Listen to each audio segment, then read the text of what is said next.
New at 6, assured water supply for 100 years. That's what developers in Arizona have to show if they want to sell 6 or more lots in one of our state's 6 active management areas, including right here in the valley.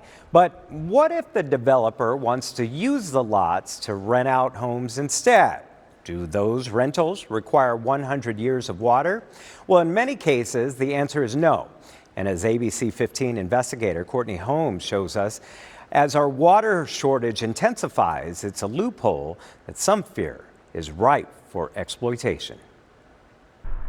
From Yavapai to Maricopa to Pinal counties, single-family homes are going up by the hundreds, but they're not for sale, they're for rent. Some will receive their water from what's called a designated water provider that the state has deemed has enough water for at least 100 years. Typically, it's in the city where the house is located. According to Kathy Ferris with ASU's Center for Water Policy, it's a consumer protection program. So that people who buy homes will know that their taps are not going to run dry. If the development is outside a designated water provider, state law requires that a housing developer get proof of assured water supply from the Arizona Department of Water Resources. But there's a catch. Neither of those rules apply if they offer leases for less than 12 months. It gets around the law because you don't have to demonstrate a 100-year water supply for that development. She fears that means as water gets more scarce, hundreds of new builds across the state